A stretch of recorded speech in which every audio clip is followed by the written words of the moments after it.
আসসালামু আলাইকুম। আজকে আরও একটা মাইক্রোসফট অফিস ওয়ার্ডের টিউটোরিয়াল দেখব। আজকে দেখব কিভাবে আমরা মাইক্রোসফট অফিস ওয়ার্ডে পেজ কালার চেঞ্জ করতে পারি এবং পেজের বর্ডার সেট করতে পারি। তো এর জন্য আমাদের চলে যেতে হবে রিবন বারের ডিজাইন মেনু থেকে একদম রাইট কর্নারে এই যে পেজ কালার আছে এবং পেজ বর্ডার আছে এই গ্রুপে।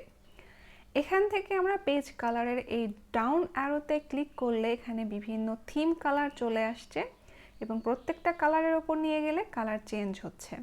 তো এইখান থেকে আমরা আমাদের পছন্দ মতো যে কোনো কালার সেট করতে পারি। এখান থেকে আমি এই কালারটা সিলেক্ট করলাম, পেজ কালার চেঞ্জ হয়ে গেল।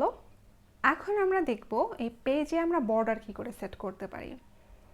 এই যে পেজ বর্ডার লেখা আছে এখানে ক্লিক করার পর আমরা এখানে গেলে দেখতে পাবো কয়েকটা সেটিং আছে, বক্স আছে, শ্যাডো আছে, তারপর 3D আছে, তারপর কাস্টম আছে।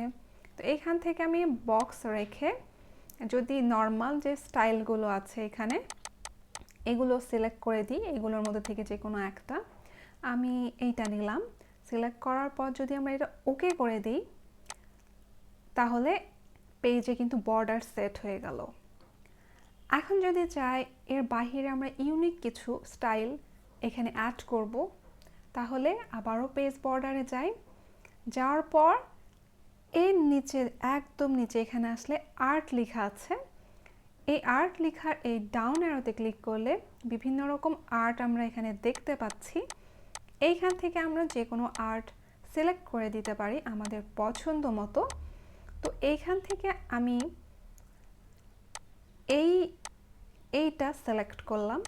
সিলেক্ট করার পর এটা ওকে করে দিয়ে দেখি। ওকে করার পর দেখছি যে বর্ডারটা বেশ মোটা লাগছে। তো এইটাকে একটু আমরা সাইজ করে নেই, এটা উইথটা একটু কমিয়ে দিই। তো আবারও পেজ বর্ডারে যাই। যাওয়ার পর এই যে আর্টের ওপরে এখানে উইথ লেখা আছে, তো এইটা যখন আমরা ওপরে যদি ক্লিক করি আপ অ্যারোতে তাহলে এটা আরও মোটা হবে, আর যদি ডাউন অ্যারোতে ক্লিক করি তাহলে এটা আস্তে আস্তে আরও চিকন হচ্ছে। আমরা এইখানে দেখতে পাচ্ছি যে এটা সাইজটা কমে যাচ্ছে। তো এখান থেকে আমি এটা 10 করে দিলাম, দেখি এখন কেমন লাগে দেখতে। ওকে করে দেই। এখন এটা দেখতে বেশ ভালো লাগছে। তো এখন যদি আমি চাই যে পেজ বর্ডার আমি রাখবো না, পেজ কালারটাও আমি রাখতে চাচ্ছি না, তাহলে কি করব? এগেইন আমরা পেজ কালারে এখানে যাব, যাওয়ার পর নো কালার করে দিব, তাহলে কালারটা রিমুভ হয়ে গেল। আর পেজ বর্ডারে এখানে গিয়ে এই যে নান লেখা আছে এইটা ক্লিক করে দিব, দেওয়ার পর ওকে করে দিব, তাহলে পেজ কালার এবং পেজ বর্ডার দুইটাই রিমুভ হয়ে গেল। তো আজকের টিউটোরিয়াল কেমন লাগলো সেটা কিন্তু অবশ্যই আমাকে কমেন্টে জানাবেন। আর টিউটোরিয়াল ভালো লেগে থাকলে পেজটা লাইক এবং ফলো করে রাখতে পারেন। আজকের মতো এখানেই শেষ করছি। সকলে ভালো থাকবেন। আল্লাহ হাফেজ।